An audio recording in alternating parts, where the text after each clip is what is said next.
1 minute.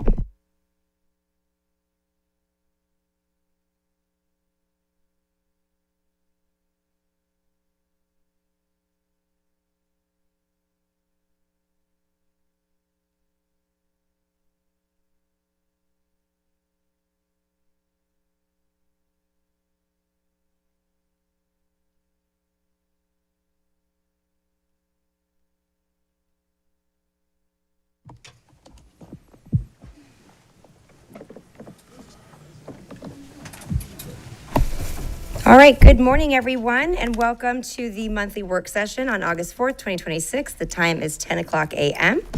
And I will kick it over to Mr. Connor for the first item, which is volunteer update.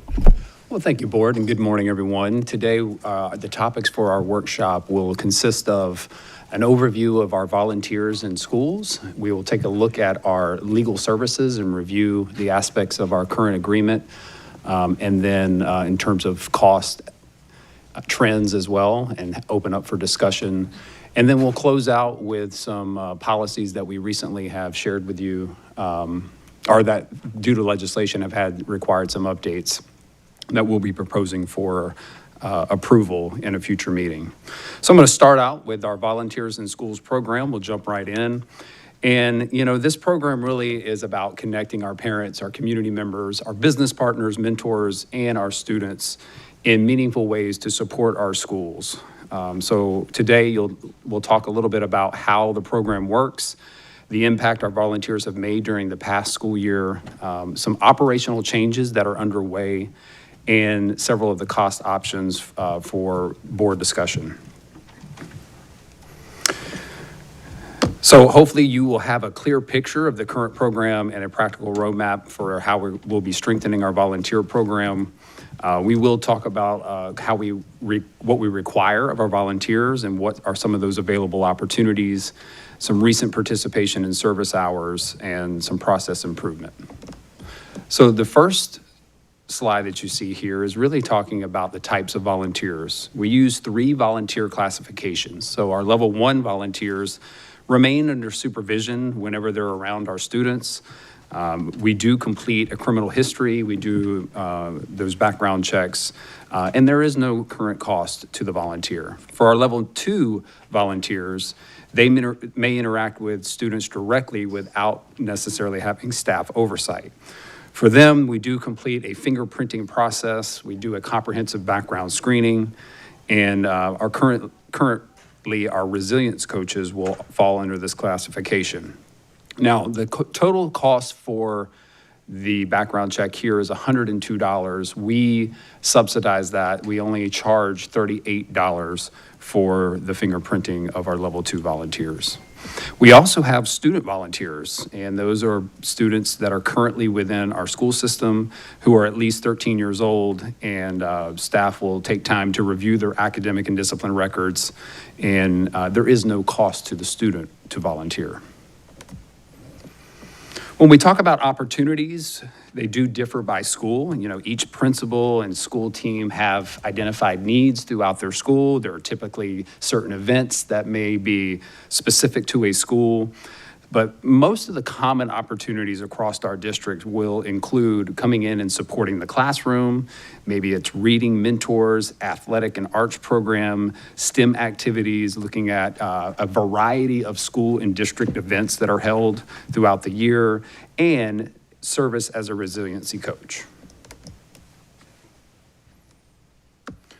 So I'll talk a little bit about resiliency coaches. These are somewhat of a new practice that have happened in the last couple of years. They are trained volunteers who help students build the skills needed to manage day-to-day challenges. Our parents, grandparents, and mentors and other school volunteers may participate after completing their level 2 screening, and there is a required state training that is sponsored by the Florida Department of Education, and these volunteers just serve as another layer of positive adult support for our students.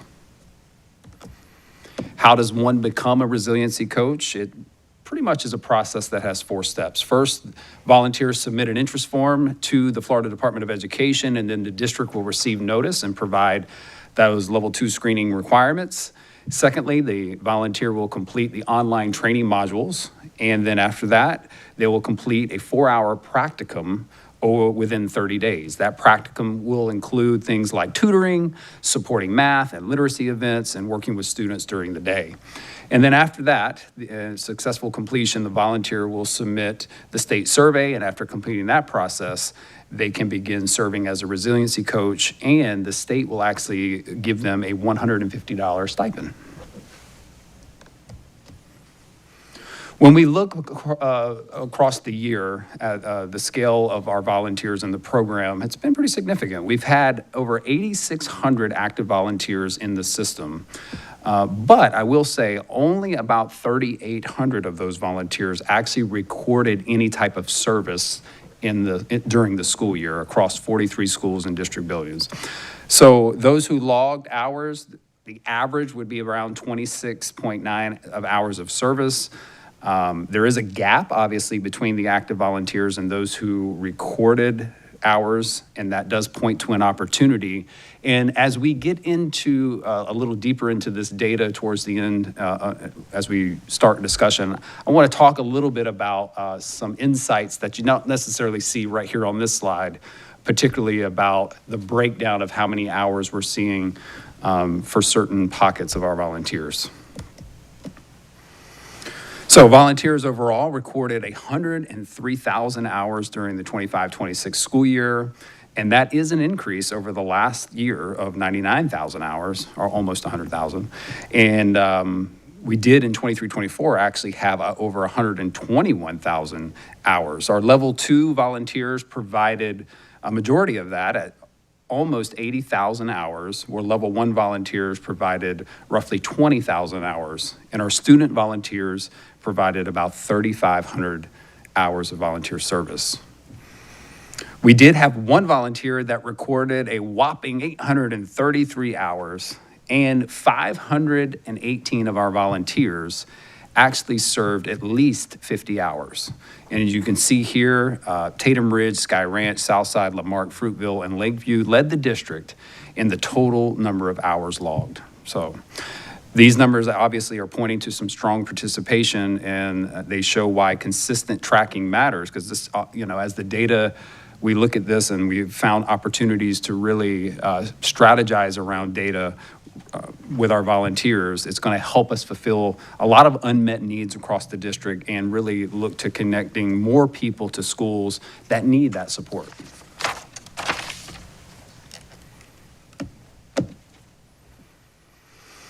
So as we look for areas of improvement, we are looking basically at 3 areas. We're looking at quality of volunteerism, the access to opportunities, and engagement with feedback. So quality means that we have clear procedures, we have good training, we have consistent support.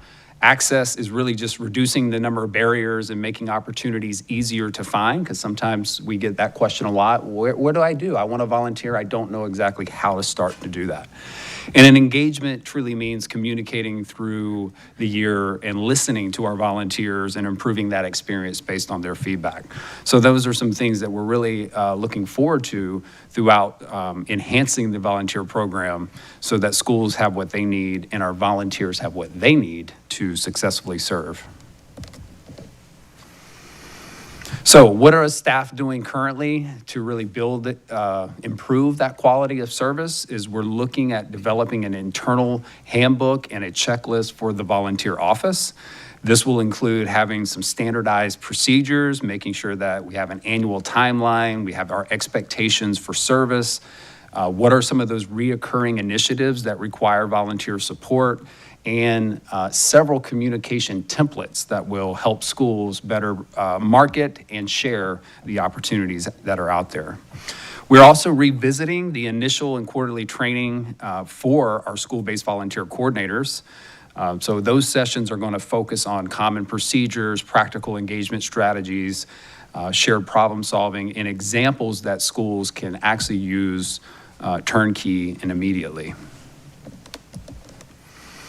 So when it comes to access, it really does start with just simpler application. So right now, Raptor recently launched a mobile-friendly process that'll allow applicants to complete the steps on a phone or on a tablet, which is great. We need things at the touch of a button these days. The next improvement is really the connection process. So, once a volunteer is approved, schools should be following up within a standard time frame so that people don't feel like they're kind of hanging out to dry. Hey, I filled that application out, nobody's contacted me. So how we standardize that process really does improve the access to these opportunities. And then we're also exploring improving an opportunity that actually already exists within the system with Raptor that I don't believe is being maximized currently. So once you become a volunteer and you have access to the Raptor system, there is the ability, and we do this at the district level, but our schools could absolutely expand on this, is when they're hosting events that they enter that information in there, and there is a sign-up feature for our volunteers. So you could essentially log in, look at all of the opportunities across our school district by school, pick those up and actually sign up and say, I'm coming to participate in this event. So it's logging their time. It tells you how long the commitment we're asking for, whether it's an hour, 2 hours, all day. And so we're really excited about really pushing that out more to our schools. It is something that we feel is an underutilized application that we can definitely improve upon.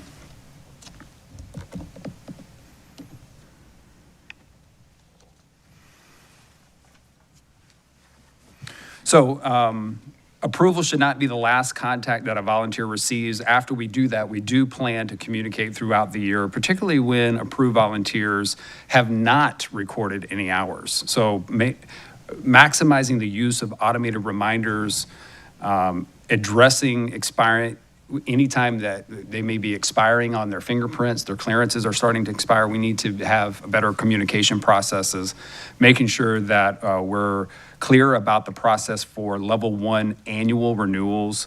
And I believe that will definitely help improve and engage with consistency, because for me, it's not necessarily the quantity of volunteers that make the difference, it's really the quality. So how many people are investing their time into the process?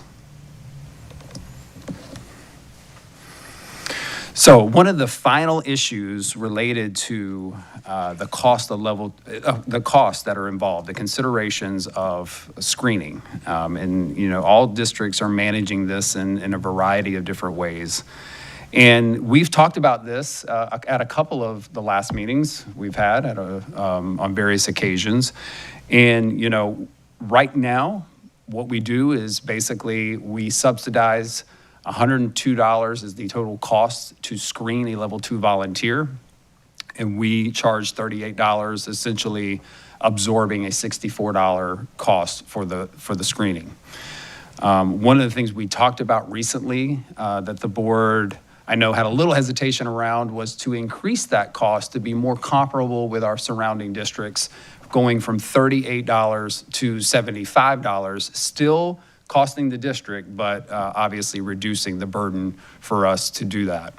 And then I do have something that we can bat around during discussion today, because I want to share some data with you as we really kind of dove in deeper into the data. So I told you that there were roughly 3,800 active volunteers that recorded some type of hours last year. And I do want to say that one consideration we need to talk about, 88 of those volunteers were charter schools. So those are costs that we're incurring as a school district that we're picking up. Also, of the 3,800, over 1,288 of them had less than 5 hours of actual service. So that could have been, maybe it's a couple of times, maybe it was one event, but so a third of the active volunteers had less than 5 hours of service throughout the year. And then 2,400 out of the 3,800 had less than 10 hours of service throughout the year. So when you break that down, that would equate between 3 and 6 minutes per day if you looked at it at a daily average. So of those numbers, 969 of those 1,288 that did less than 5 hours were level 2 volunteers. So a large majority of the less than 5 hours that were active in our system were level 2. So we're incurring the cost to come in and do maybe one event. So let's just say, for instance, you came in and you did field day for the day and you were level 2 or whatever the case may be. Essentially, that cost the district $68 for that one event. So my thought around this, as we were talking about this as a staff, was it's not that it's not about the quantity. It's about the quality. And what could we do to really improve upon getting people to invest more time with our students? And so there should be an incentive for that. And the thought around, could we create, and I don't know of a district that's currently doing this, but could we create some sort of incentive where there was a reimbursement of your fingerprinting fee once you logged a certain amount of hours throughout the year? I think that gives put some skin in the game for the volunteer to say, and I know not every volunteer has the ability to put in those hours, but that's something that I think the board could consider if you have the ability to, say, do 50 hours a year, then we can completely cover your cost for the fingerprinting, or we could come up with what that would be. Right now, we're charging $38. And so I put that as an option where could the school district incentivize more participation so that they also on the back end of that would get a return, nominal, of course. And of course, they wouldn't have to do that if they didn't choose to, if they felt like, hey, I'm going to pay the full $102 to be fingerprinted. I'm going to do 50 or 100 hours anyway.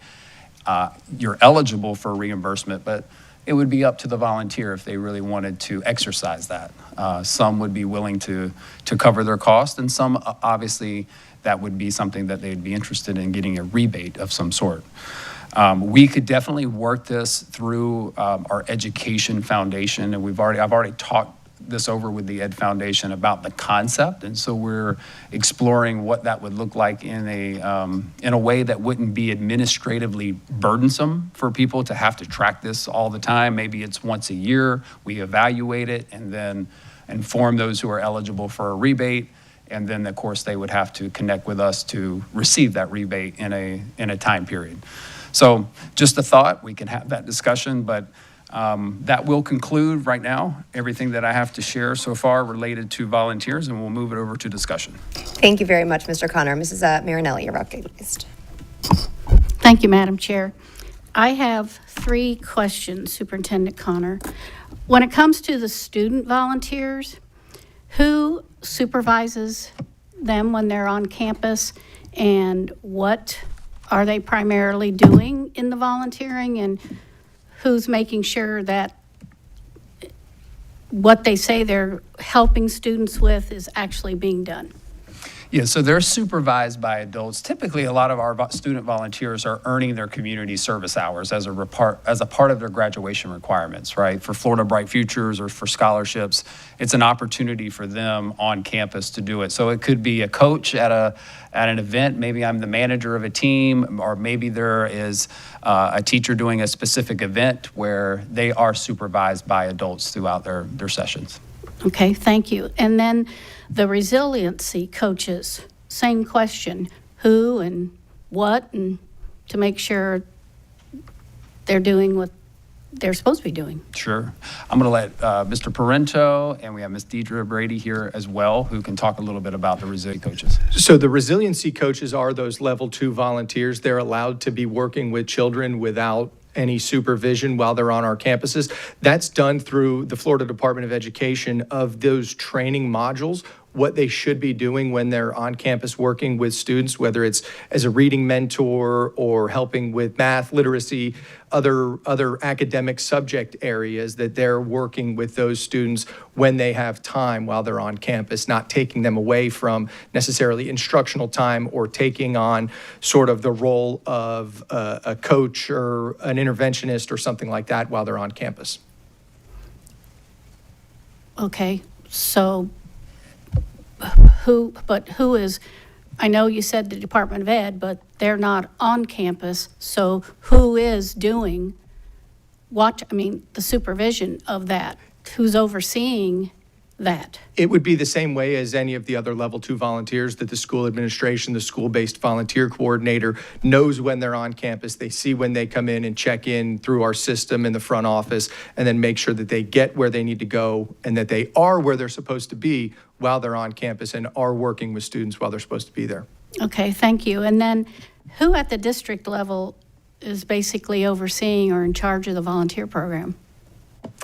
That would be myself now and Dr. Brady behind me. We have taken on this responsibility this year, and we dove in head first with trying to figure out ways that we can improve it, both from a customer service level and from a return on investment level at each individual school. So we've worked through the volunteer handbook with different things that if one of us is not available, somebody else can step in and know exactly what they need to do, that we get notifications when new volunteers are approved on a weekly basis so that we can connect them with the schools they need to be connected with and make sure that that transition goes smoothly. A lot of times what we know is that the bulk of our volunteer force are the parents of our students. But it's the others that don't have students in the system, that want to give back, that don't know where those opportunities are and don't know how to get connected with an individual school that they want to volunteer at and know where and when they're needed. So we've really tried to improve that process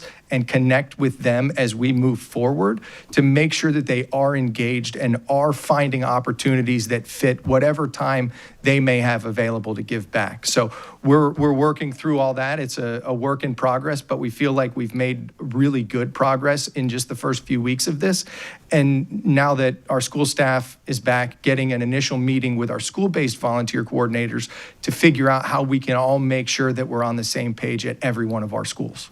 Well, and I appreciate that, because using Ms. Rose's terminology, that's another system that was lost, and you're getting it back in place, because in the past, the volunteer program had its own supervisor. I mean, it was its own program. So hopefully at some point when we're more financially stable, that could become its own, so you don't have to take on extra duties, because if it grows, it could be a wonderful, wonderful program, and we don't want to lose that, but you have to have that system in place. So thank you. And then could you repeat that about the charter schools? What, I want to make sure I heard that correctly, that we're paying? So currently, as we dove into the data and we were looking at, obviously, cost analysis, that we did see that 88 of the volunteers are in our charter schools. So we are currently charging them $38. So that is an opportunity for the board to discuss about how that would look in terms of future costs. Okay, thank you. Just on that note, and Liz, Mrs. Parker, right up next. I just want, since we're on that, do they cross over the chart? I mean, because we do have families that attend. So, because I want to be careful before we go.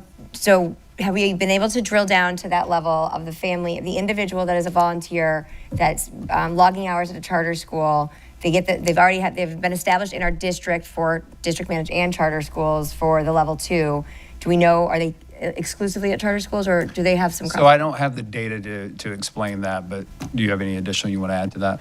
I can add to that a little bit. So we know that we oversee safety and security for the charter schools in the district. So they obviously have to come through our Raptor system, which is why we are doing their fingerprinting and their background checks. There are some of those 88 level 2 charter school volunteers who also do log volunteer hours at some of our district managed schools. So there is a little bit of a crossover. We would have to go through each one of them individually to see where they've logged those hours over the last year or more. Okay, I just wanted to have a more accurate look at that. Okay, Mrs. Barker, you're recognized. Thank you. I also had a question about the resiliency coaches.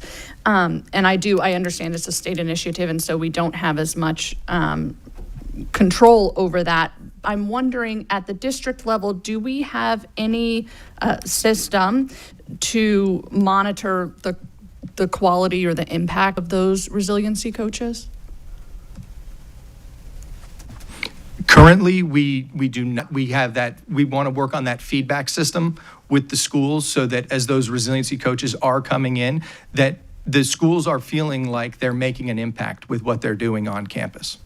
Okay, wonderful. And along that same line, do we know about how many are in the district and in which schools?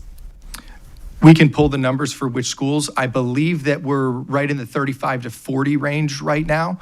I know that over the last couple of weeks, we've gotten a couple of notifications from DOE that we've had 4 additional who are ready for their 4-hour practicum to get that taken care of in the next 30 days so that they can be eligible to receive that stipend as they're working in our schools. And does the resiliency coach choose the school, or how does the pairing happen? They're able to, as they're signing up to become a resiliency coach, put what schools they're interested in. A lot of times it's, geographic to where they live, that they want to volunteer there. And then that's where that connection to the school is so meaningful. Maybe you want to volunteer at school A, but they don't need that at this time. They may not need it until the second semester, but school B does. And so making sure that we're all on the same page at the district level and with the school-based volunteer coordinators so that they can say, hey, I need a couple of resiliency coaches over the next 3 to 4 weeks. Where's the pool of eligible candidates so that I can reach out to them and see if they're interested? And that's also where we think that utilizing the Raptor platform with those opportunities where schools can put in how many volunteers they need, what the event is, what the time commitment would be, will be beneficial so that those volunteers who don't have students in our system or those resiliency coaches can go in there and find those opportunities and sign up. It'll alert the school that, okay, you needed 8 volunteers from 10 to 2 on Thursday. You have 6 of them signed up. Maybe you need to reach out to some families and see if a couple of parents will come in and help out as well. That could be very handy during book fair season. The other question I had was, I noticed there was a significant drop in level 1 volunteers from our 2023 to 2026 levels. Do we have, was there like a refresh? Did people drop off the rolls? Do we know why that happened? Yeah, there is an annual renewal process for our level 1 volunteers. So it could be that they either they've maybe matriculated out, maybe some graduated, or maybe they've moved away. There's a variety of reasons for that. Yes. Okay. And then in terms of the logging hours, I'm really interested in that because, I think we have a ton of people who don't have logged hours for after school events and things like, if I'm at the spring carnival, I'm not necessarily swiping in, but I spent 4 hours picking up balls at the dunk tank. So, Mr. Parento was there. He can attest to my volunteer hours.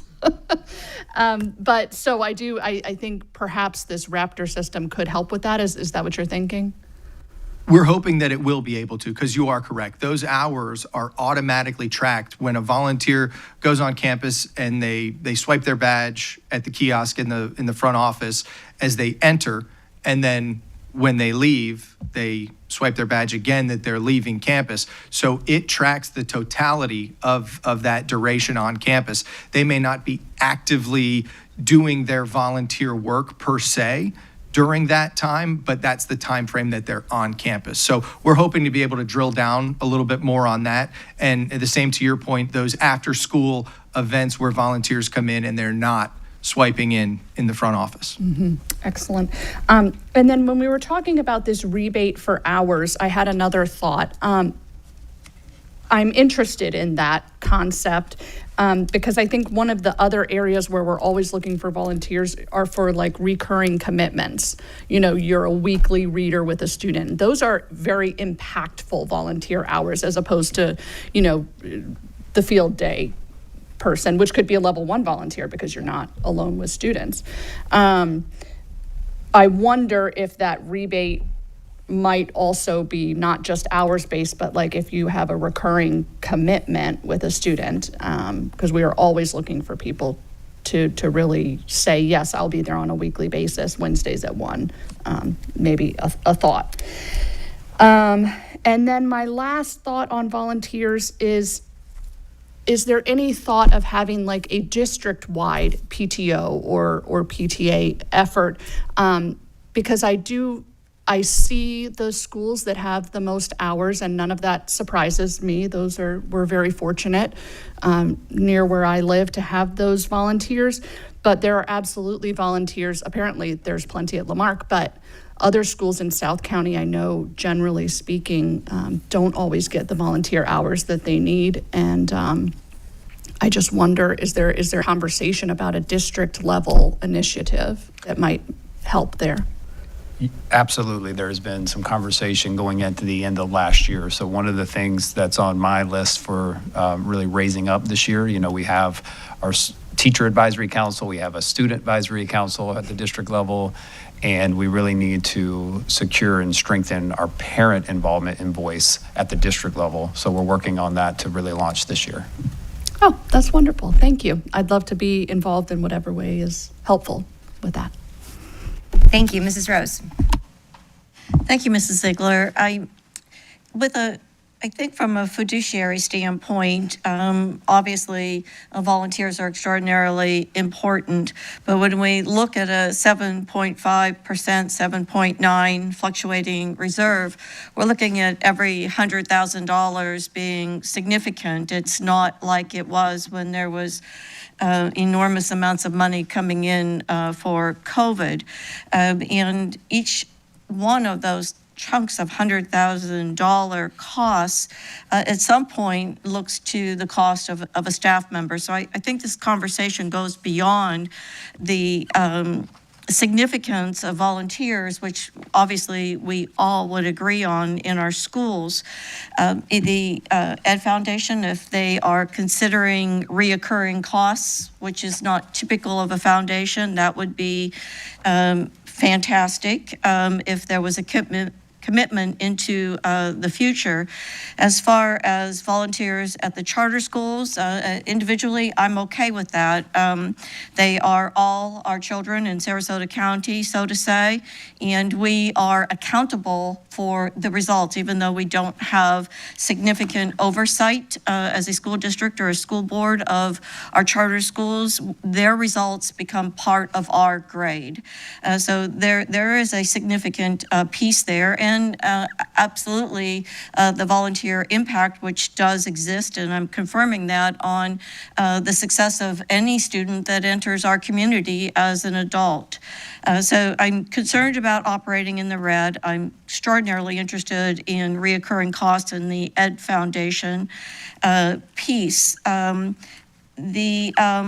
I also look at revenue, and if building rentals are considered revenue, and if that actually exists, that there's any amount of money that goes into internal funds from building rentals, and perhaps some type of campaign, if indeed there is a revenue, where if you, to the community, if you're renting one of our buildings, that you are actually funding a volunteer that has a definite impact on this community, but I'm not sure about those pieces, just thinking out loud. Resiliency coaches, that is a very valid conversation that has come up, and I would hope and have to believe that similar, historically, that school administration, principals, assistant principals, support staff, and I will say this with earnest, half to be walking through those rooms where there is coaching going on by outside folks, very similar to their accountability to be walking through all classrooms and knowing that the curriculum being taught and the atmosphere is appropriate. So I would want to believe that that same accountability and responsibility is happening for everyone on staff. I can tell you that at my schools, that absolutely beyond a shadow of a doubt occurred, and we were administratively cognizant of it. So volunteers are vital, they're important. I'm balancing that out to summarize this with the fiduciary responsibility of we are in a position where actually every $100,000 is significant. Thank you. Thank you. Mr. Edwards. I guess overall, my hope is where Mrs. Marinelli referenced that the program, I hear that lack thereof basically was, and that we're grabbing a hold of it and trying to turn it into a formal program, so that trying to assign a charge at this moment in time is a challenge, at least for me, because the delta between the amount of volunteers that we have, the knowledge that we know that everyone didn't log in their hours, and the fact that we've admitted we can do a better job of tracking and monitoring and reusing, if you will, or redeploying volunteers. All of that capacity is available, so I'm excited to have those conversations.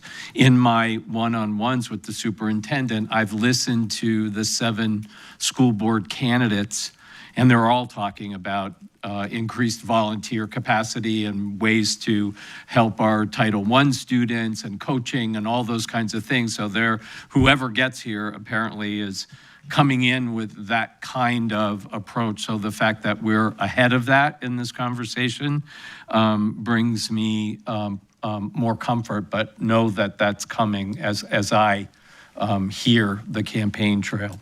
I have a couple of other questions that are kind of related to this. Do we have the data of do we charge our new hires for fingerprinting? I believe that is a yes. Okay. And do we charge substitutes for? Correct. Okay, so I might suggest, if you're looking at rebates, that in a substitute capacity, because we haven't really addressed their hourly rate, that maybe a rebate for substitutes might be something to put someplace out there. And then my last questions are, how many resiliency coaches do we actually have on staff? How many are actually active? And what do we do to recruit them? Or do they just kind of land because they read somewhere, or do we have a marketing plan? So as we shared, we have about 35, and we have about 4 in the queue that come as we get notified through the Department of Ed. What I want to be clear, because I think there may be a misconception about resiliency coaches, they're not coming into our schools to coach on resiliency. They are equipped through the program and the practicum. So as students are coming with academic needs, and they may be tutoring the student, they are equipped with the resiliency standards and the know-how to help the student be resilient, to help them get through the struggles that they may be having with, maybe it's an academic math problem, something to that nature. So please don't think that they're going off into a room and there's a volunteer coaching them on resiliency. That's not necessarily the concept when it comes to that. So we do have about 35 of those active in our system, and they're going to take advantage of the opportunities that they choose to in our schools, to whether it be a reading buddy, a mentoring program of some sort, and they're going to connect to those schools. What I want to make sure that the public knows and that the board is comfortable with the concept that while this lives now in our communications department, Ms. Parento and Deidre are doing a great job of really creating systems and processes for tracking and getting the data that really helps this board in a governance aspect improve upon those processes. This is a grassroots effort that happens at a school. Volunteers are not actively breathing life at the district level. So they're living and they're connected to their schools because they have children in those schools, or they're very fond of, whether it be a Brentwood Elementary, or they want to be in that school because they have those fond memories and when they were a student. So what we have to do is coordinate a system that connects all 40 plus of those individual school sites into a organized system, so that we can then take action at a broader level. And so that's the charge right now with Mr. Parento is, where do we see these gaps? We obviously have identified several of them that I think are gonna make some really quick wins to start to improve upon the marketing, the communication, the tracking mechanisms that are in place, and the expectations of what you should and shouldn't be doing as a volunteer in Sarasota County Schools. So I am excited about that. I wanna circle back to, while I have the opportunity, so when I mentioned the Ed Foundation, it wasn't in the idea that they're going to fund this, but that they could help be a fiscal agent. So to take off the administrative burden from the school district to win these rebates. Of course, we would have philanthropic partners who may be committed to seeing increased volunteerism as a priority of their endeavors to want to invest in that process, that we could use the Ed Foundation to kind of be the fiscal agent, and that it's not falling on people in the district to have to worry about tracking the rebates and all of that. So I just want to be clear about that. And the conversations that I had with the Ed Foundation is that there could be an avenue for that. So I love the idea of the rentals that Ms. Rose brought up, and what Mr. Edwards said about substitutes. Obviously, funding would be something that we want to consider, and then attaching that to some sort of a commitment, right? You've done so long as a substitute. I do know with our facility rentals, it's not necessarily a revenue generating concept more than it is to cover the cost of maintenance and keeping things clean and all that. So could we tie an additional administrative fee that could go towards volunteerism? I think that's a concept the board could talk about. That's interesting. So good ideas so far. Go ahead, Mr. Edwards. Thank you. Along those lines, I know that when we talked about the rentals the last time, you said, well, we're not in that business. And I'm not suggesting that we are, but I think we have to think out of the box in terms of where might there be additional revenue. And if it were appropriately marketed and appropriately charged, it could create funds of money that would be helpful in these types of things moving forward. And when you say about, and I get why, I looked at the list of schools that have active volunteers and those amount of hours, that all makes complete sense to me. But that doesn't mean we can't have a district program.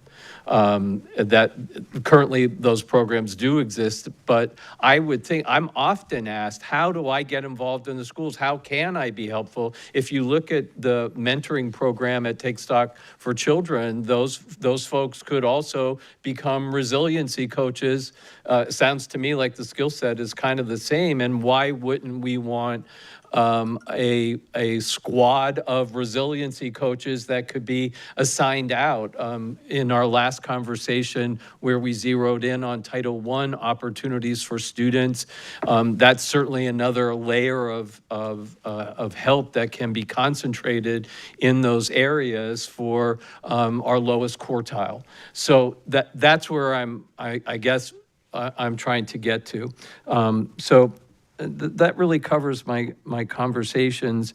I'm interested in hearing how we proceed from here to make sure that we're not operating in the red, and that we're not chasing potential volunteers away because our charges are what they need to be in order to stay out of the red, but that we're somehow trying to find that middle ground. I would reinforce that if we have parents at schools that are on free and reduced lunch, we should consider not charging those volunteers at all. So that's just another place to, as we, I guess, come up with some sort of scale for charges, that we add that. Well, thank you. I appreciate this conversation. As is noted, I think that volunteers play a really vital role. It doesn't surprise me when I look at the leading elementary schools. And those, I do agree with Mr. Connor. I mean, these are grassroots led. That's where the connectivity happens. However, I'm very excited and encouraged to see what we're doing from just the data capturing, but also the automation. I think there's a lot of opportunity because over the years, historically, there would be this feedback that I want to volunteer, and then they would put their information on, and then maybe it was someone that was a senior citizen, for example, so they're not necessarily connected to one specified school, and then it would drop off. Now, that maybe was their perception, so I appreciate you highlighting the customer service side of it. And also, just for us to be able to make an informed decision, so we're not kind of, just guessing. I agree, we cannot operate in the red.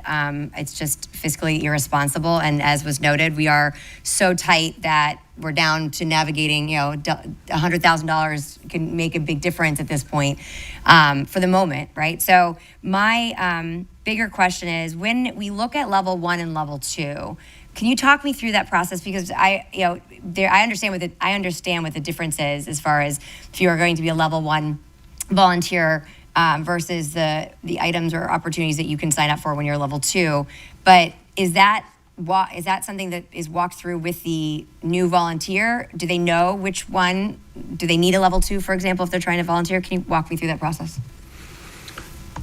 So when we're talking, as schools are talking about what opportunities are available, so if it is a reoccurring thing, if it may require an adult with a group of students in a tutoring session that doesn't necessarily have the supervision of a staff member, the schools are very attuned to what those needs are and then what levels of clearance they're going to need. So if you're just chaperoning a field trip, that's going to be a level 1 because you're going to, it's going to be a level 2. And so that's clearly outlined in the process. So the parents know, if I'm going to chaperone, this is the requirements, this is how much it's going to cost, this is what is expected of us. But if they're just normally going to be supervised by an adult, the schools are going to know what types of events those are, and they're going to be able to kind of direct that process. But we want to be clear. I mean, we want to talk, I think we need to have opportunities to talk to potential volunteers about what level of involvement they want so that we can always gear them to the most cost-effective option as we go through this process. Do you want to add to that? Good morning. Good morning. I get calls all the time and emails all the time, especially from, as you pointed out, Ms. Ziegler, from seniors in our community who are not tied to a school and they're questioning which way to go. And so I have individual conversations with people actually every day and emails as well, just to talk them through the kind of thing they're looking for, and then also to try to find the schools that they're interested in so that I can partner them with those schools. Perfect. Thank you for that. Because I think if you're signing up for specified activity, it's easier. But that broad one is what, and I don't know how much that makes up. I'm sure it's not the majority. I actually don't know. I just totally just am guessing. But to me, that I wanted to get a better sense of what that looks like. But I also, I go back to, I think that they play such a vital role, and I love the creativity. I know we have to give some direction, unless I'm hearing that people want more information as this program comes about in order to identify what solution financially. I'm trying to listen to different board members, but to me, I think that there is an ROI and there is a valuable investment for us to seek volunteers. However, I think that the operating in the red. So I am fine and supportive of moving forward, particularly with highlighting that the numbers of level 2 logging less than 12 hours. Now, I know that may not be exactly accurate, but it's a very interesting data point when we're talking about across the board. And so looking at opportunities for them to recoup that money, I think it's a good point that not all of them will want to, but I think it's a good leverage point. But I think from my standpoint, as much as I recognize how vital volunteerism is, that we do have to give direction from a financial impact on where we go from here. So I just need clarity from board members on that. One final thing I'll say is, because volunteers play such a vital role, and it really is something that I think makes sense at the grassroots level because it's very community-based. However, I recognize, particularly in North County, and as was mentioned, some of the schools in South County may not have that that pool of eligible volunteers just with that time and ways that we can connect them. And I know organizations like Big Brothers Big Sisters and all of those, we have a lot of supports there, but is that something you guys are also talking about? Yeah, that is the direction at the district level currently in terms of sort of an intake, right? You have someone who is interested in volunteering, they're reaching out, we're providing them with the minimum information they need to know where to go, but then connecting them to the opportunities. And can we direct them to maybe where there's an opportunity that a school doesn't have as many volunteers? That's the goal of the district, to be the liaison, to get them connected to a specific school site that we can help, because we have a broader perspective on who has a lot of volunteers, who may not. But we're also listening to the interests of the volunteer, because if you put them in a situation where they're driving too far, Right. they're not going to commit, right? So we're looking at all of those aspects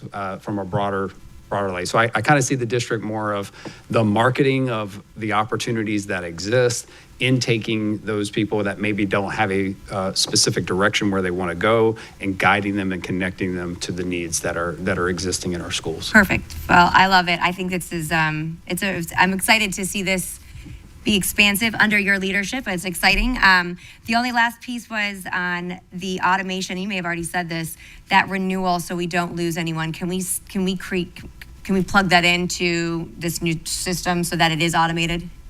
So yes, we have that. That's one of the pieces that we added to the handbook, is that every May at the end of the school year, we're reaching out to all of those level 1 volunteers and reminding them that their clearance for level 1 expires on June 30th, and that shortly after July 1st, the process to reapply for that level 1 clearance opens up, and make sure that they do that so there is no delay at the start of the school year.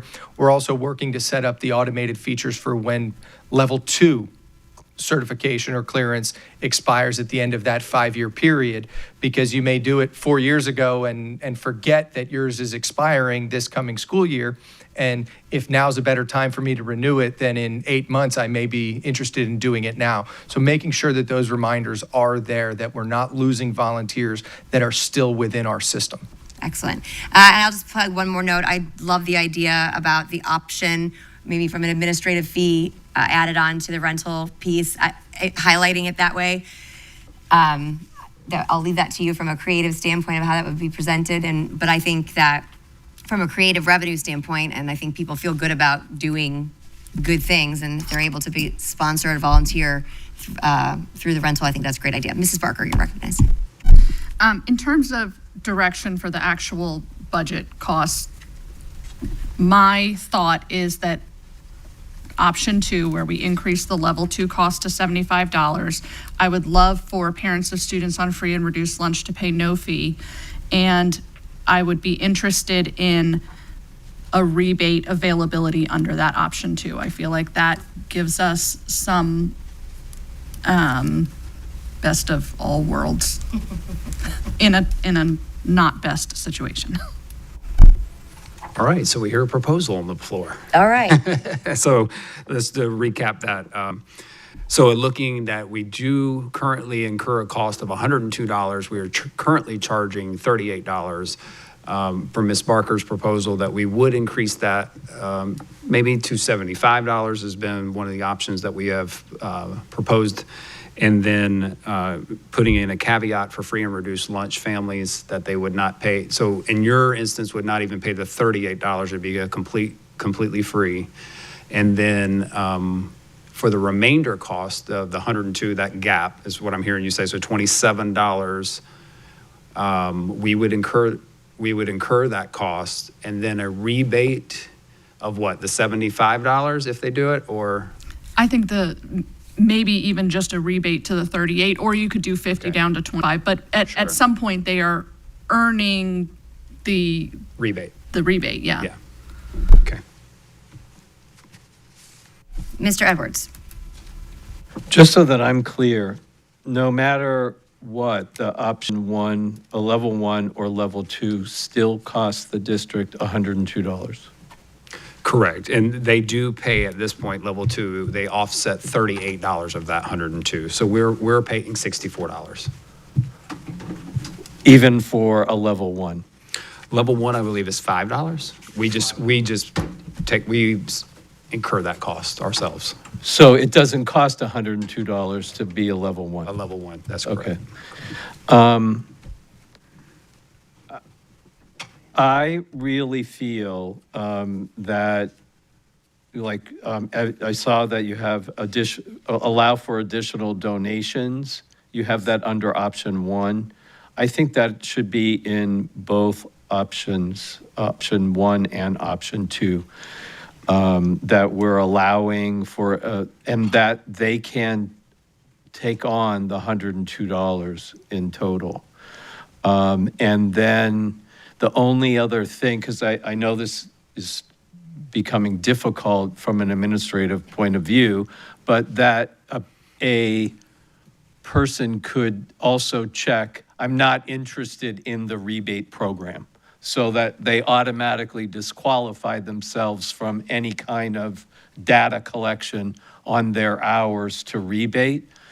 So that we're really reducing it to a very small, hopefully a smaller group of individuals. I am very interested in the concept of marketing volunteers from a district point of view. I do think there's a senior citizen market out there of folks that would be interested in coming in and being deployed where needed, not necessarily connected to a school.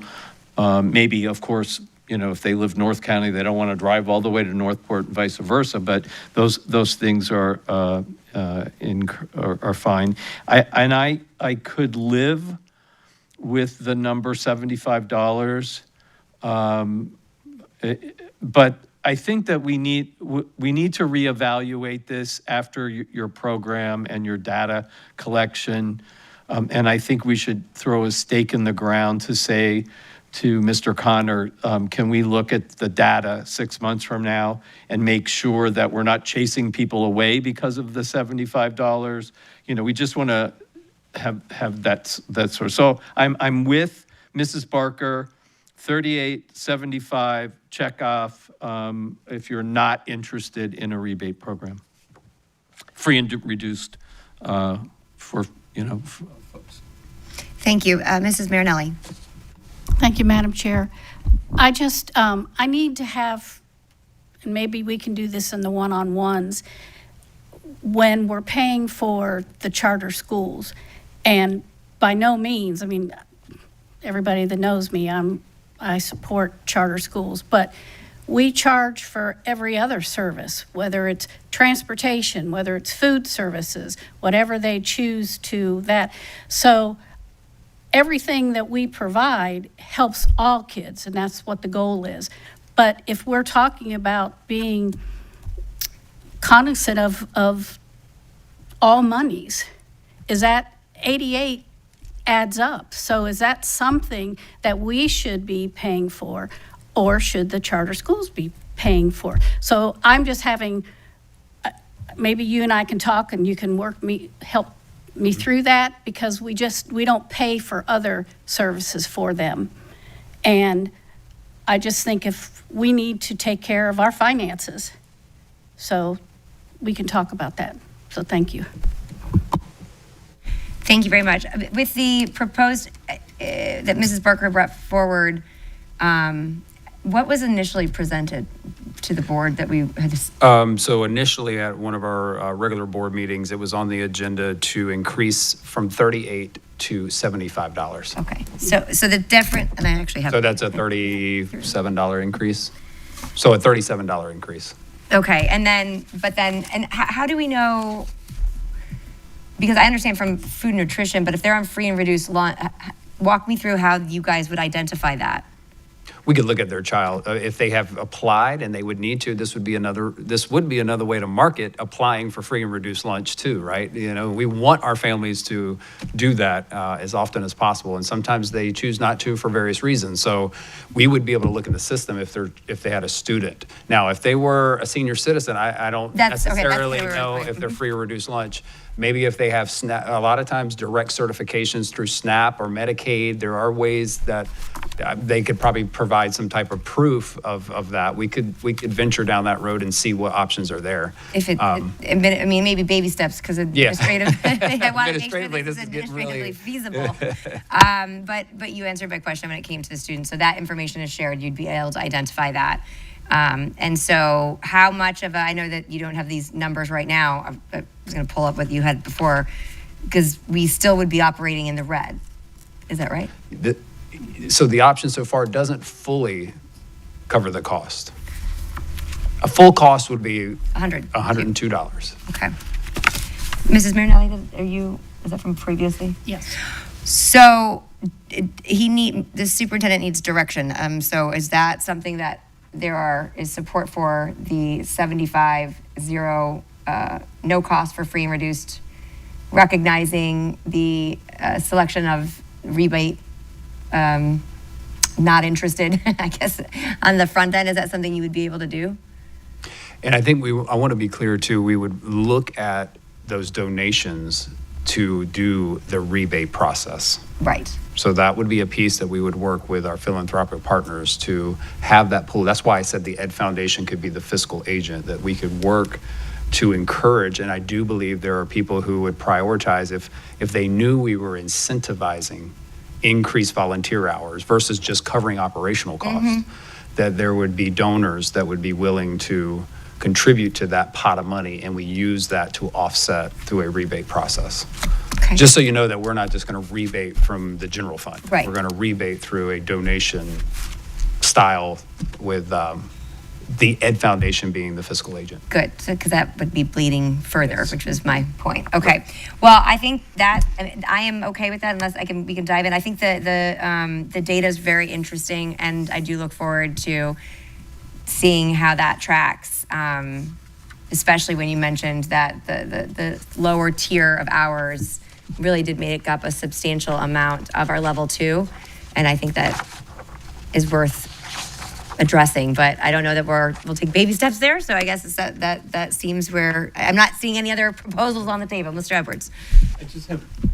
I just have one last piece of follow-up while you're building your data collection, is that there should be some, if we've charged $75, let's say, and we still have this $27 hit to the bottom line, we don't want to lose our investment on the $75, so that when you're capturing, we want to make sure we're getting a return on investment of that $75. So when people start to drop off, we have to find a mechanism that says, where did you go and how do we get you back? So that we're building on that $75. Yeah, and that's a great point. And I would say too, we have a baseline that we already know about 1,000 of the 1,200 who were level 2s put less than 5 hours in this year. So for me, did we increase that by creating this incentive? Did we have more level 2s putting in more than 5 hours, or whatever that magic number we tend to want to target? But that's the goal, is hopefully we see an increase in the quality and the duration of our level 2 volunteers.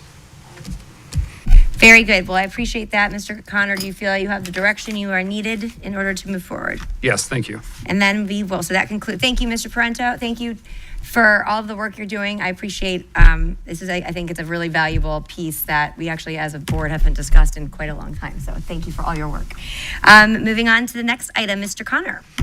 Thank you. So at the board's direction, I was asked to have a review of our district legal services. So that will be our next topic. So hopefully I can provide an examination of our current model, some of our legal costs that have trends over the last 3 years, looking at some comparisons of Florida districts and different service options, and the opportunity to talk about an annual evaluation framework for the board to consider.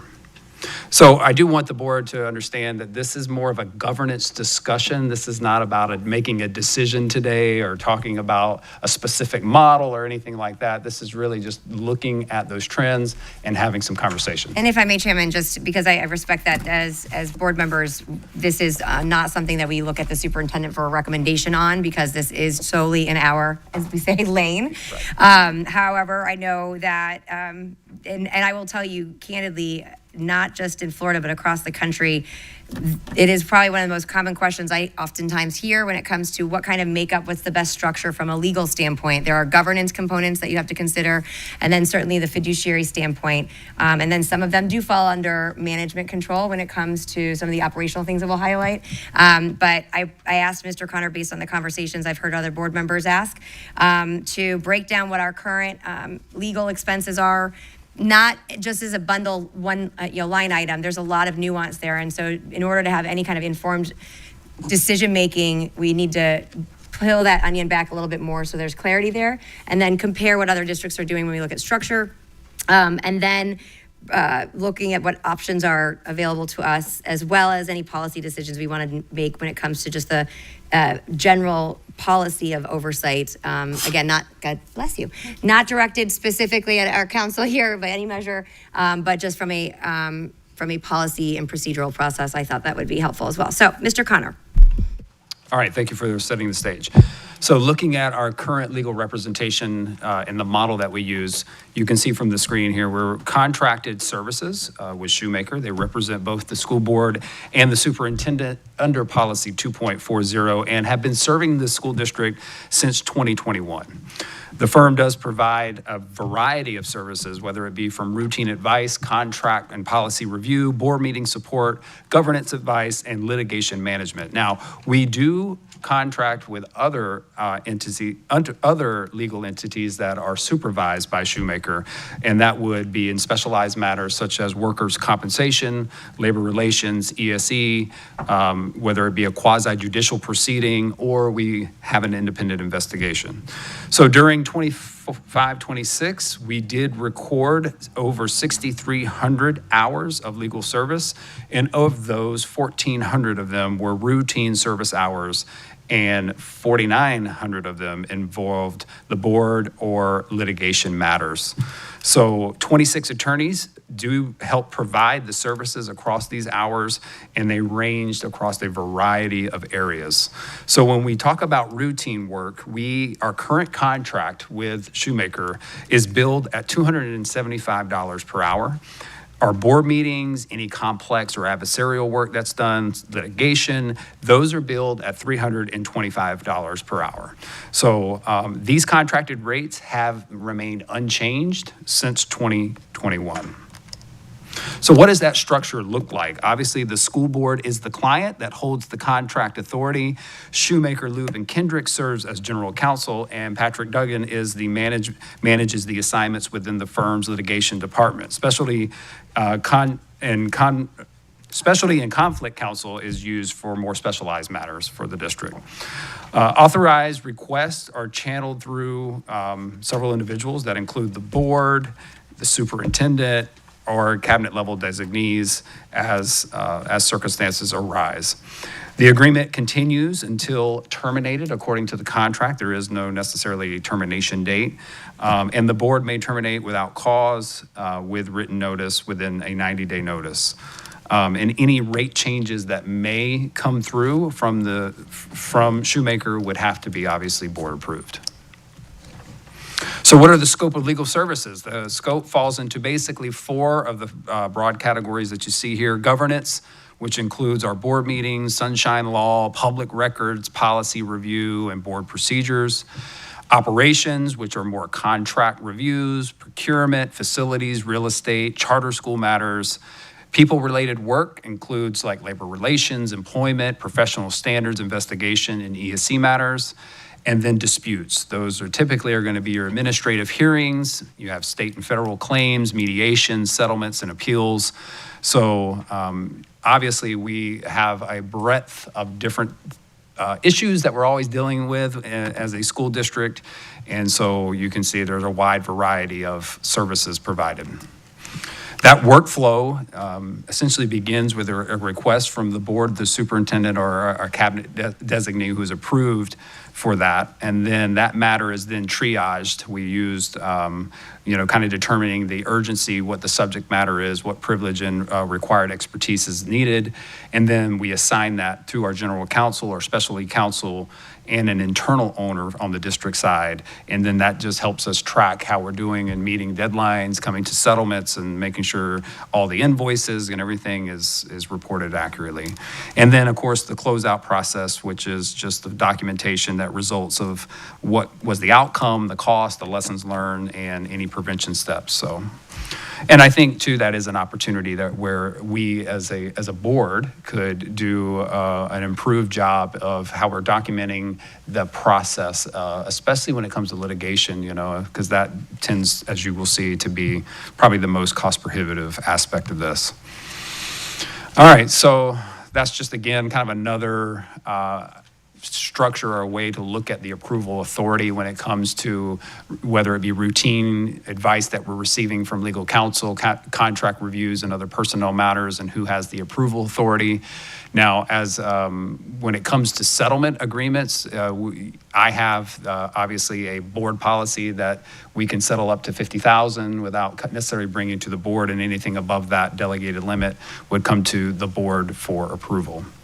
And then there are times when emergency action is needed to protect the district. And I think we can go back this year and talk about a very specific instance with the tax collector where some ratification was followed after the superintendent and general counsel made some emergency decisions to move forward.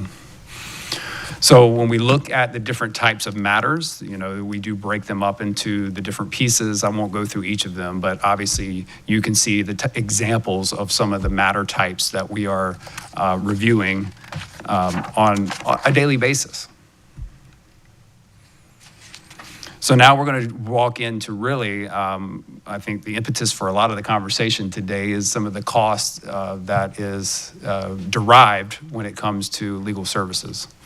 So when you look at the 3-year trend, you can see that across the 3 years, our spend has been a total of $5.6 million. And that's about roughly $1.88 million a year. And that has been pretty consistent over the last 3 years. That has been the trend of about $1.8 to $1.9 million. The composition of that spending really is, I think, interesting that litigation represents roughly 78% of the entire total, and routine work actually has been falling over the last year. And I think I'll give a little credit, obviously, to our government affairs team, who has gotten their feet up under them the last 3 years and been able to help expedite a lot of those things that when it comes to policy reviews that are helping take the burden off of the legal team doing some of that work as well. So we'll move on to the next one, and you can see this is the 3-year trend. Like I said, roughly about $1.8 million. Not much of a difference there. And then the routine work, you can see, has been fluctuating between routine specialty projects and litigation. Obviously, very clear, litigation is the main cost driver for our legal spend. And as it represents over, 70%, the thing that I think would be an opportunity for us, and I have already had these conversations with Shoemaker, is how we can begin to drive some of that down where we have the ability to, which we'll talk about.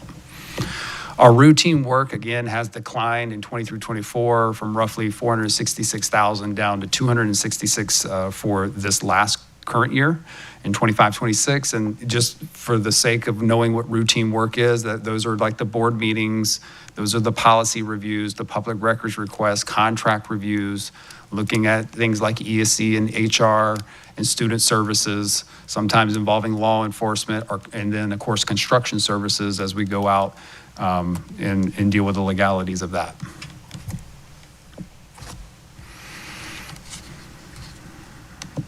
All right, so outside of litigation, I would say this previous year was a little bit of an anomaly. So the highest driver outside of litigation was the issue with the tax collector. You know, there was $129,000 roughly in incurred cost.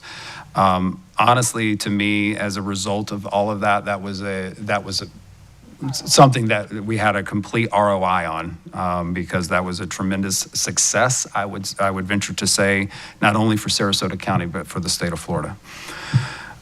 We had a board meeting total charges of around $59,000. The policy work totaled roughly the same, and our general counsel work totaled about $34,000, and student services totaled around $30,000.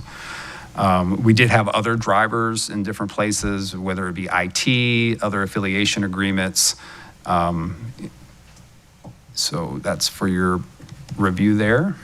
As we look at specialty projects, again, you can see what we talked about in the tax matters.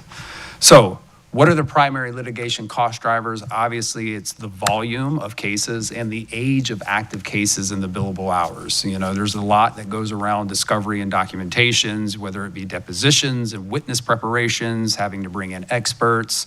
All of those hours are going to obviously be billed at a higher rate, and they take a lot of hours and take a lot of time and process to go through those. And, you know, once you get into that litigation process, it's hard to back yourself out of that. So it's really, what are we doing pre-litigation that I think the board, we could really tighten those processes up to try to venture away from having the large volume of litigation to help manage some of those costs.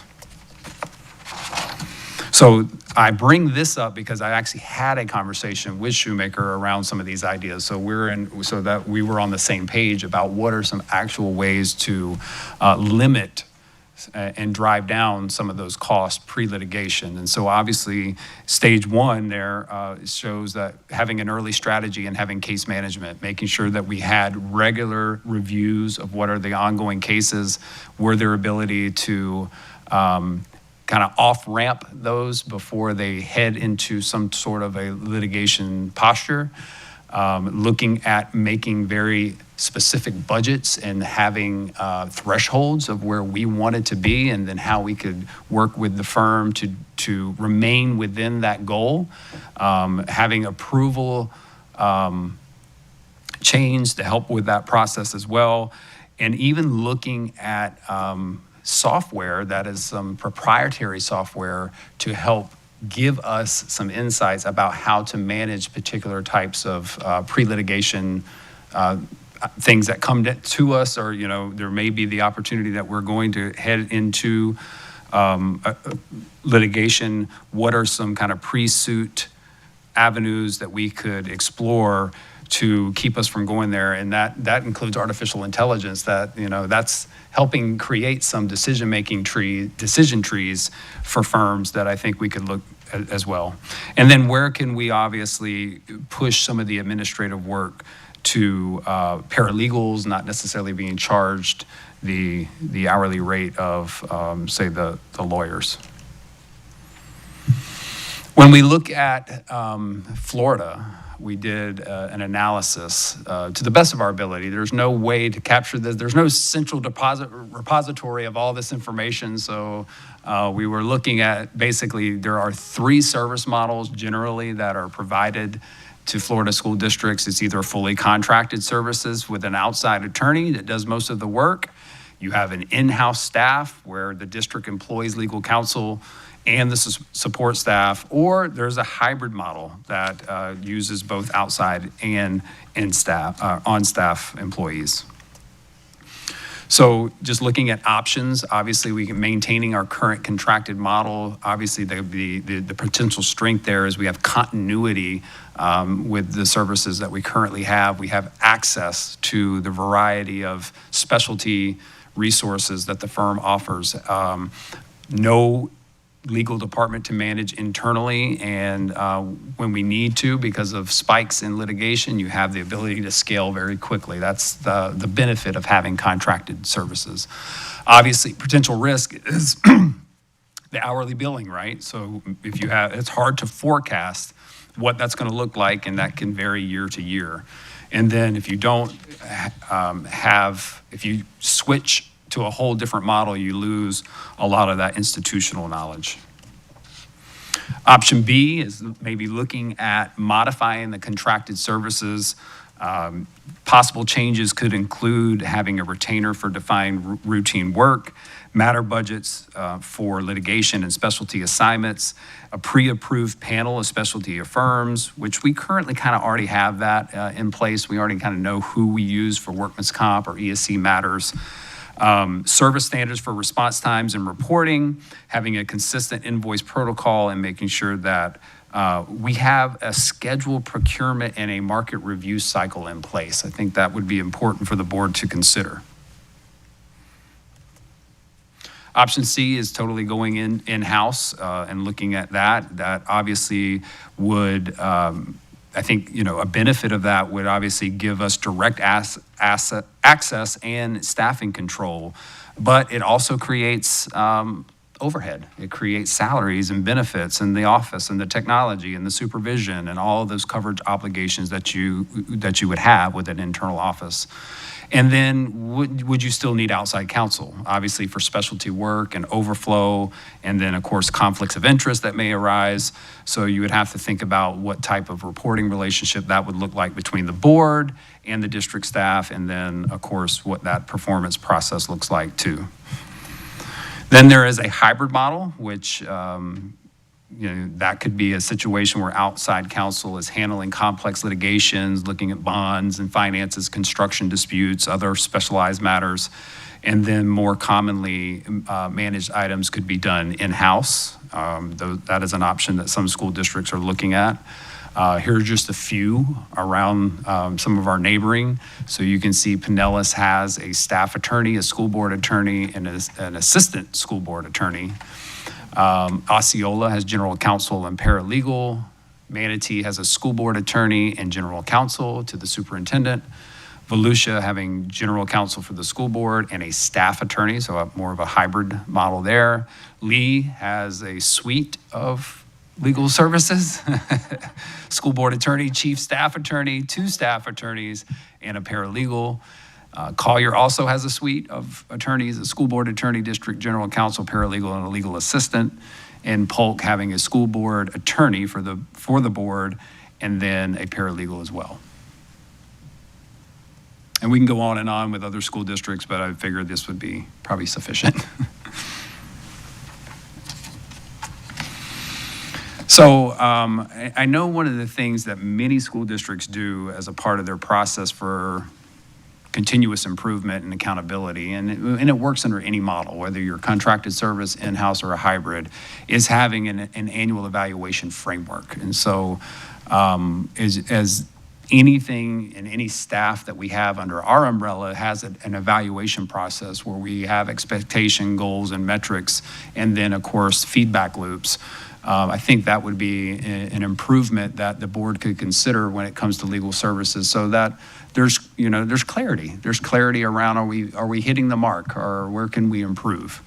And so that could look a lot of different ways for a board. It's really up to the board on how you want to structure some sort of a proposed evaluation. But here are some particular categories that a lot of school districts are looking at. How they're supporting the board governance, what is the quality of the legal knowledge that's provided, how are they managing litigation, all of those things.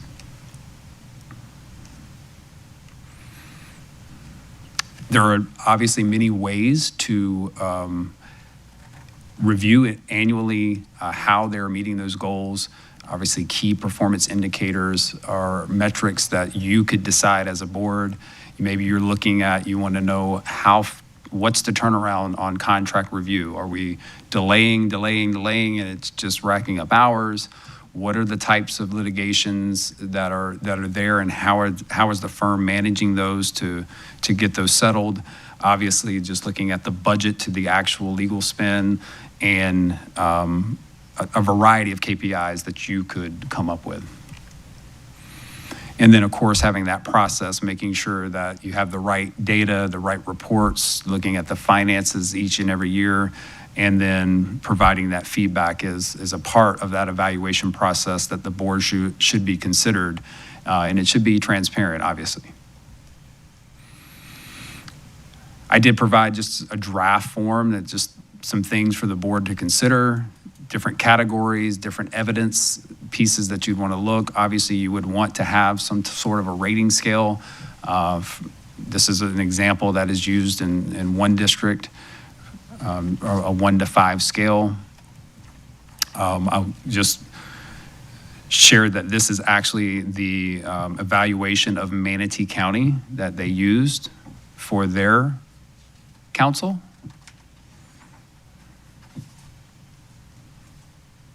And so you can see just performance, the professional services, communication skills, and organization, and then they used a 4-point scale.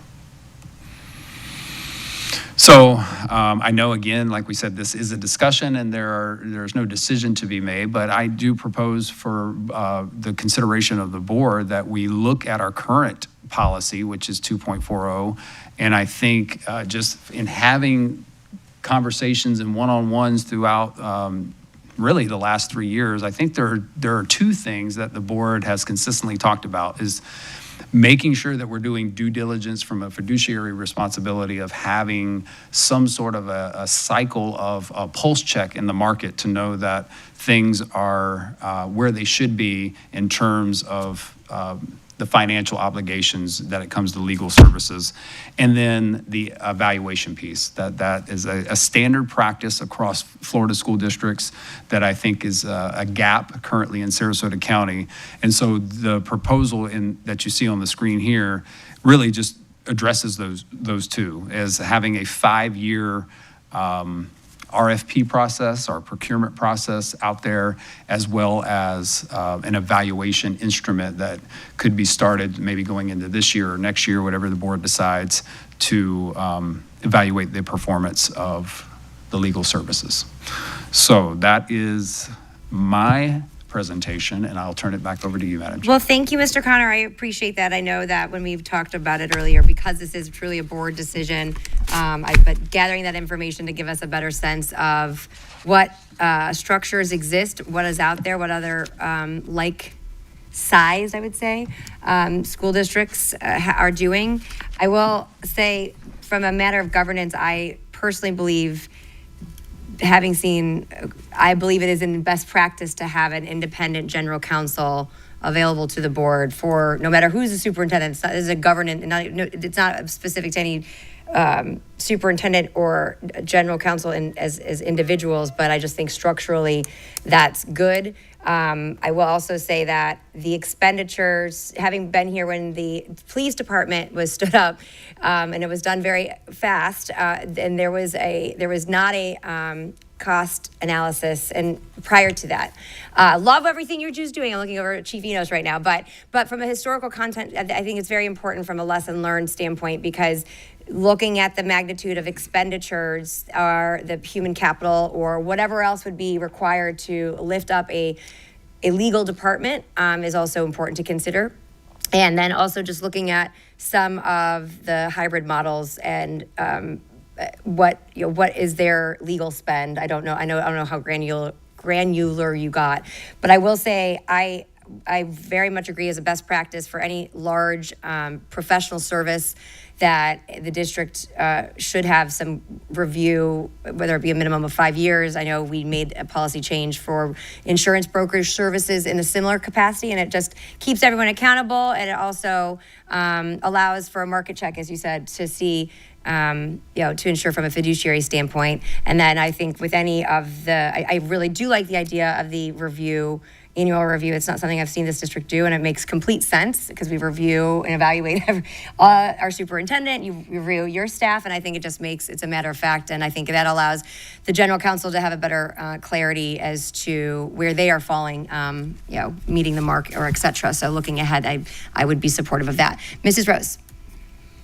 Thank you, Mrs. Ziegler. This is a very much appreciated report. The information is not only very valuable for the board, but for the community as well, particularly with our fiduciary responsibility and again, being very cognizant of our current budget, the tightness of the current budget, and also knowing the variety of models that exist across districts. I agree. I'm not in favor whatsoever of any changes at this point. There's relatively soon a new board coming, and I don't think that, they should be entitled to have input into what that looks like.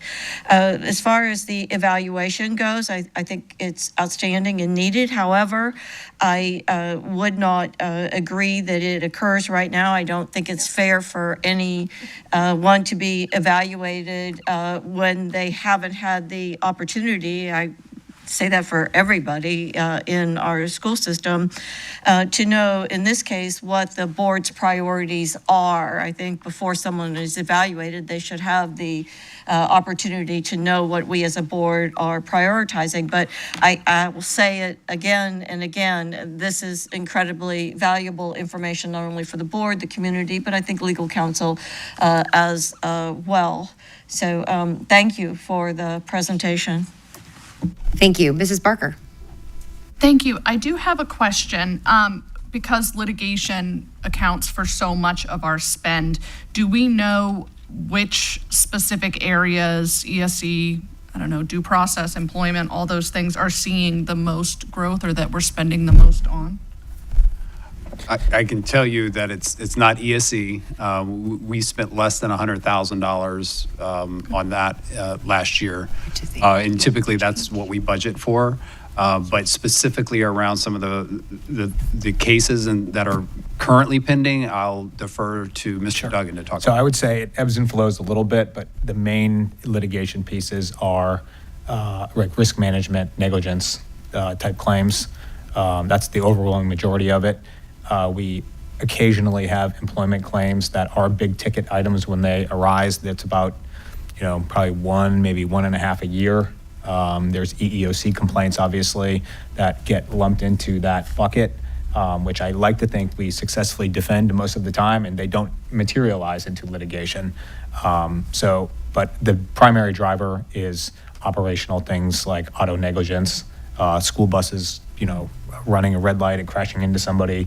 And frankly, that is unavoidable to some degree, those incidents. I think there are ways to drive down those costs, but we're touching so many kids and driving so many school buses with miles, probably 1 million miles a year driving school buses. You're going to have those. I think the idea is to look for ways and strategies to reduce the litigation costs that arise out of those inevitable things that there's really no stopping. So, Is there also an opportunity, even before we are reducing the litigation costs, for some preventative work in terms of even like preventative legal work, having a presentation to staff or bus drivers about, I don't know, safety and things like that? It seems like there should be a step before even getting to litigation. Is that possible?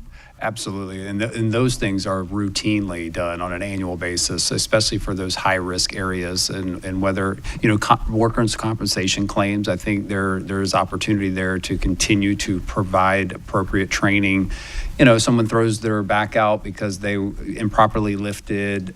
Some of our students who need, maybe have physical impairments, and, they're on workman's comp or things like that. So that training, I think to your point, you're saying, are we providing enough preventative maintenance to reduce that risk? And I think we are, but we can always evaluate how we can continue to improve that, especially with these high-risk areas like transportation. And also, too, just while we're talking about some ways to off-ramp some of the litigation pieces, too, and I've discussed this with Shoemaker, is sometimes, not that we're settling every case, right, but that there is a strong opinion that if there's a little bit higher of settlement authority from the superintendent's level, that could prevent many of these things from pushing into a very long drug-out litigation process. So, and that could be as simple as moving it from 50 to 75,000, 50 to 100,000, and then having that settlement authority and giving that as an avenue for deferring that to go to something that's going to cost us hundreds and hundreds of thousands of dollars. Just to add to that, I'll say generally speaking, so we represent 6 school districts in different capacities around the state. Some we do the board and the district, some we do just the district. There's some variance between big districts, small districts, but I have a pretty good sense of, from those 6 districts, generally speaking, the more day-to-day costs offset the litigation, the less you invest in the day-to-day legal, the more litigation you tend to have. So those two things kind of inversely relate.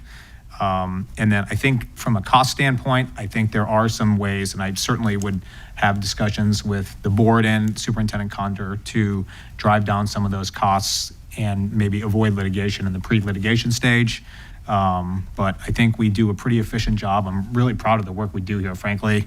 I know we're not elected at Shoemaker, but or educators who are the heroes here, but we do play a small role here and are very proud of the work we do at a way below market rate, so. Thank you. Were you done? Ms. No. Go ahead. Sorry. So I also was trying to understand on one of the slides you talked about, and I think this is really difficult to measure. I'm not sure I did a very good job of it, but I did dig a little bit into like per student costs at the counties that you listed just by looking at their published tentative budgets.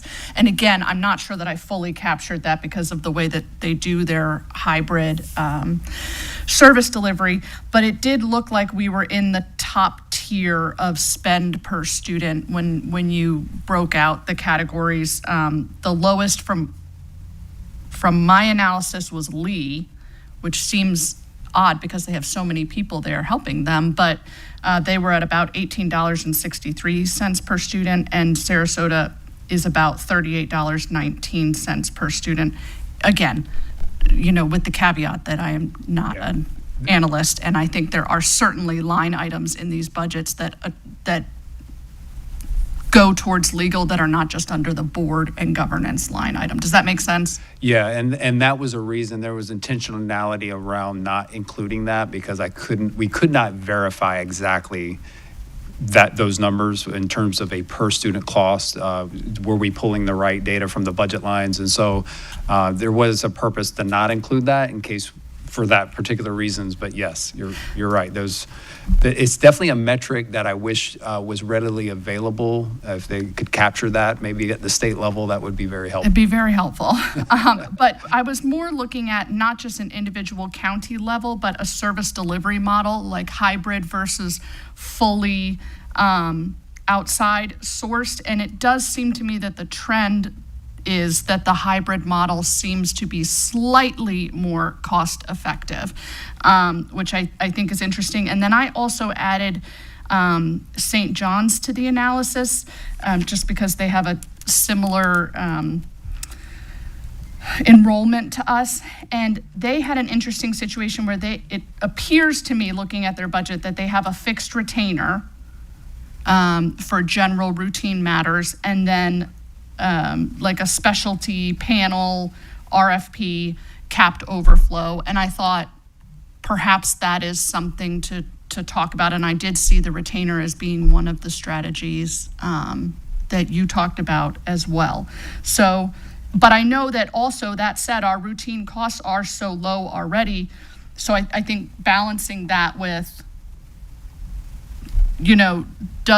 because our routine costs are so low, do we think that having the retainer would help take on some of those litigation costs, or are we still going to have just the same litigation costs and the retainer? I don't know, but I found that to be an interesting analysis, that in general, the hybrid model seems to save a little, not a lot, but a little bit of money. And, I just added St. John's to that analysis group. So for what that's worth. Thank you. Mrs. Marinelli. Thank you, Madam Chair. I want to also state thank you so much for this, and I would recommend that any new board member gets updated on something like this, because in the almost 4 years, I've never seen anything like this. I was never really brought up to speed. And I think it's very valuable because for me, it clears up a lot of questions that I had in my mind. I was very glad to hear about the ESE/504 litigation coming down, and I think that's because of the restructuring and the way the whole department is being run. So kudos to the ESE and 504 people. That is huge, because that was probably one of our most expensive areas. And seeing this report, the thing that I do like is that we have access to so many different attorneys in one firm. And I think that is a cost saving, because if we had to go out, they could charge us anything that they wanted versus having it in, when I say in-house, our own in-house. I think what we've talked about in the past was the board having their own legal and the superintendent having his own, but that'll be conversations for down the road for the new board.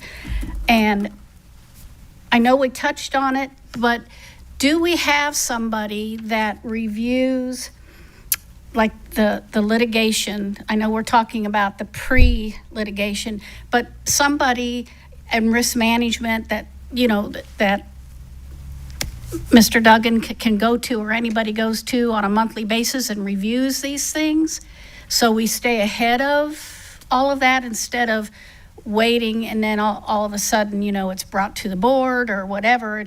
And if it can be done at the district level, I would recommend that we could possibly, that might be something to build in the future.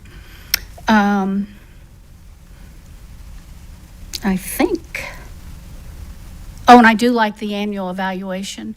I think that, and an update like we had here, this is probably one of the most helpful things the whole time I've been on the board.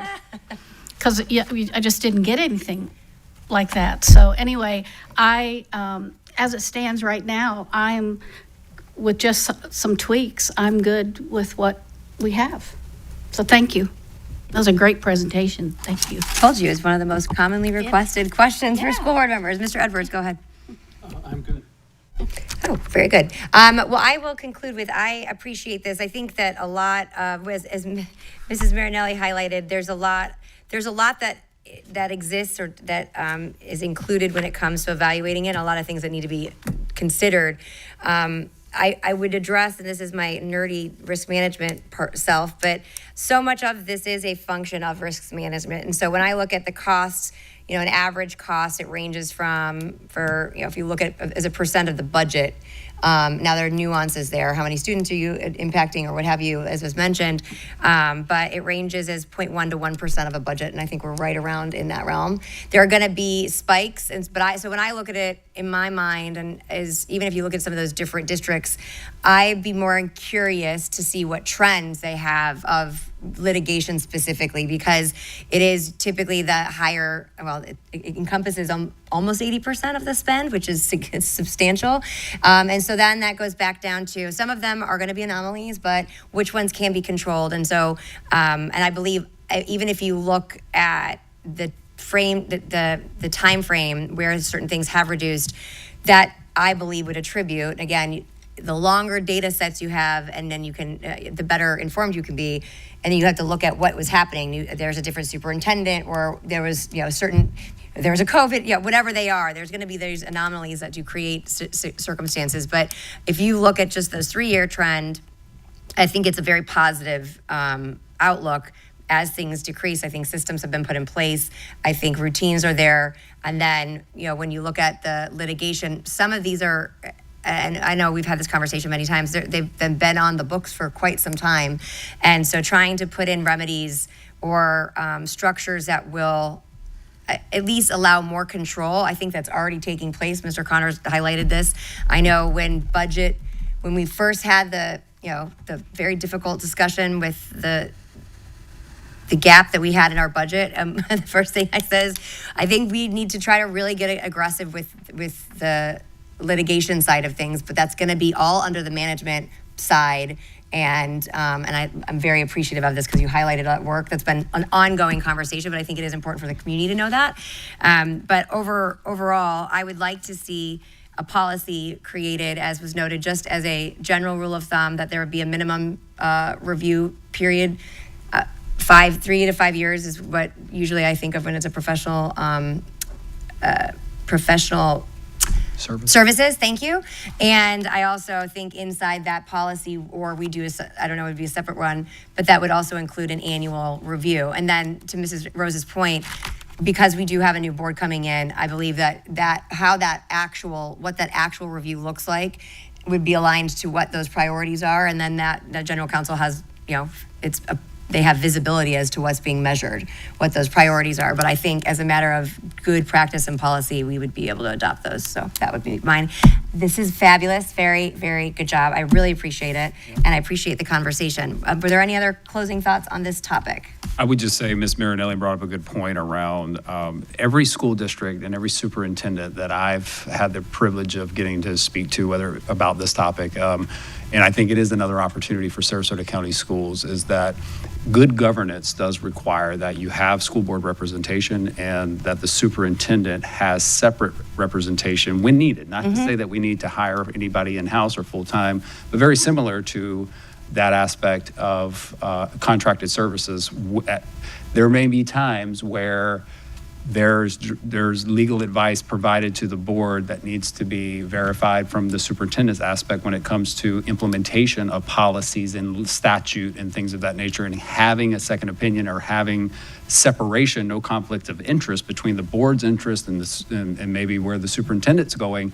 That's just good governance. So I think allowing the superintendent to have that ability to, and we do have a policy that exists, but I think it requires school board approval to allow me to do that. I think there should be a scenario where the superintendent has that vehicle to get those routine advice outside and separate from the board's legal advice when needed.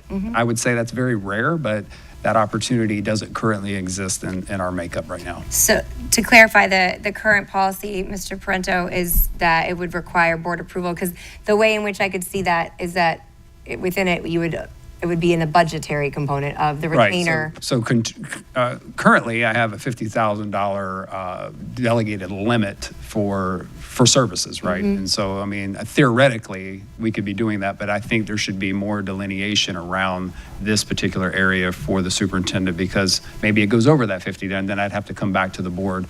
But from where I'm seeing, in every school district has a practice that's lacking here. That's a cause for questioning that, and I think that's something that we need to look at from a governance standpoint. Understood. So, well, I think all of this overall was great, and I'm glad that you, 4 years later, you had the overview, but it does highlight just, it's a complex and it requires a lot of diving in to make sure that you're making a smart financial decision, but also the quality of the advice matters too. So, well done, everyone. That concludes number 2. So then we'll move to policy revision cycle updates. Mr. Connor. All right, thank you. I'm going to pass the mic over to Mr. Parento, who is going to share Q1 policy review. Thank you, Superintendent. As you all know, on the board, we now are in our quarterly policy review cycle. And just to start, we'll take a little bit of a look back over the last year and then right now with Q1. So during the last school year, we revised 76 of our policies. We repealed 4 of them through combining those with other policies where it made sense. And then we added 3 new policies to our policy book. We had 246 policies that through that review did not need any revisions. And in Q1, this policy review cycle, we had 43 that did not need revisions. We have 9 that have been revised, and then we have 6 that were kind of put on hold for one reason or another, so that we make sure that we either give them extra review or we're waiting on rulemaking from the Department of Education before we move forward with any of those revisions. So of the policies we revised this quarter and are bringing forward to you, the first is policy 3.50. Over the last year or so, we've noticed a gap in this policy as it relates to records from security cameras on our campuses. Those are covered in a separate policy, but that was not stated in this policy, so it led to some confusion from folks as they were requesting those video records. So we just added that clarification here in this policy. Policy 3.60 is our flag display and pledge policy. We added the update from last year's legislative session about the portraits of George Washington and Abraham Lincoln that are required to be displayed in each school in our district. Legislative funding was appropriated during the 2026 legislative session to help districts with those costs, and the DOE is in the process of preparing an application for us to submit to receive that funding. Policy 3.80 goes back to the first item we discussed today with school volunteers. We added a lot of additional information to this about volunteer responsibilities when they're active, their screening requirements, their responsibility to comply with our district policies and procedures, and then outlining some of the reporting requirements for compliance with state and federal privacy laws that those volunteers also have. Policy 3.401 is our trespass policy, and we found an area that we could improve this while saving some costs. We currently have a special magistrate as the initial appeal for a trespass warning that somebody may receive on our campuses. And as we went through that, we wanted to move that to an administrative review first. That way we still allow for due process in the review of that decision. It also expedites that review process because we're able to review it internally and make that decision without the time frame of the magistrate or the external cost. Policy 4.18 is our academic and career planning policy. We provided additional clarity in here on our requirement for that academic and career plan that students are required to complete in 8th grade. Policy 4.61 is our security of tests policy. There was legislation last session that allows for those examination and assessment instruments to be exempt from public records requirements in most instances. And that allows for the ability of districts who develop their own district level assessments or things like that to keep that information internal. That way you're not having to create new ones every single year.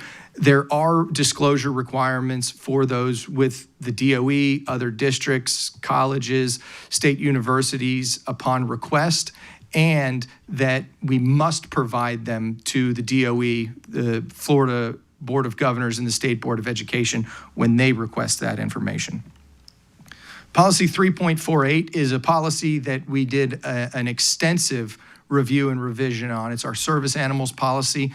Over the last year, as we've done some other things, and this will lead into the next policy that we're bringing forward, we found some areas that we could really strengthen this from a process perspective on campuses and in our district facilities, as well as, at the recommendation of Mr. Duggan, separating the requirements and responsibilities for students with service animals versus staff members or members of the public on our campuses with service animals. So we wanted to separate those out, revise the permission process rather than approval process per se for service animals on campus, and make sure that everything is in alignment with ADA standards. Which brings us to the next policy that we're proposing as a new policy. Mr. Duggan and I have been talking about the need for this for a little while now, and establishing a comprehensive district-wide framework for ADA and Section 504 compliance by defining responsibilities, accommodation processes, accessibility requirements, grievance procedures, everything like that, all in one place, so that we can have consistent implementation across our schools and make sure that everybody knows what their responsibilities are. We also wanted to clarify how those accommodation requests are reviewed and addressed for students, employees, job applicants, and members of the public to help ensure that all of those requests are handled through a standardized and consistent process that's compliant with federal disability laws. Policy 2.20 is our responsibilities and authority of the board. We added information from House Bill 1073 last year regarding the district school board member Bill of Rights, providing that requests made by board members shall be provided free of charge and must be provided in a timely manner. We align with the requirements that documents provided to one board member must be offered to all board members, and it allows board members to consult with the CFO on matters related to the budget. Also authorizing the superintendent to develop a standardized intake process for not only intake but tracking of board member information requests to ensure that we are fulfilling those in a timely manner. And with that, happy to answer any questions. Excellent, thank you. Any comments or questions? Mrs. Marinelli? Thank you. I'm just very curious. Do we have any service animals now? I mean, like the dogs or the miniature horses in our schools? Miniature. Yeah. We had one issue, it really wasn't an issue, but we did have somebody that was, had a dog that had showed up at one of the high schools, and we really didn't have anything in order to be able to have a policy in regarding to that. Outside of that, I'm not aware of that. We do have some pet therapy animals that we've used in the past, if you remember, that have come in, teaching kids to read and stuff like that. But this would be able to clear that up, but really, there aren't any on campus, no horses or cows or any other animals. Well, I remember when that was a big issue years ago. So thank you. I don't have a problem. I was just real curious if we did. I'll just add, it's come up in other districts that we represent in different ways. And I think when I started to peel back the layers of the onion on that, there's a totally different standard for someone going to a high school football game with a service dog versus an employee under the ADA versus a kid with the IDEA and the 504. So that was kind of the impetus to break it down, is depending on which of those buckets you fit into. I think there's different obligations. For example, different questions we can ask for people, different animals that they're allowed to bring, things like vaccinations and those type of things matter and are slightly nuanced in difference. It would be easier if there was a one size fits all on those things, but there's not, so we decided to break it up. Well, I was watching a program yesterday where they're nationwide trying to make sure that service dogs are not petted by other, because that defeats, they're not a to be a friend, they are a service. So you're right, it's just such a complex issue, but thank you very much for all that you've done. I appreciate it. And let's not forget, our National Counselor of the Year has a therapy dog at Sarasota Middle School. Oh, yeah. There you go, very good. Well, I appreciate that. I don't see any additional comments by any board members, questions on the, okay. So thank you for this. Again, excellent job. I love the cadence of which this has really, as I say always, but really has been a serious area of improvement from prior years, and I really appreciate it because it is one of our core function, which is policy. So thank you for that. That concludes the agenda items. Are there any member comments before we conclude? Wow, we're very quiet today, huh? Okay. Well, if there are no more, then the next regular board meeting is Thursday, August 20th at 6 p.m. The next monthly work session is Tuesday, September 1st at 10 a.m. And if there are no further comments, we are adjourned.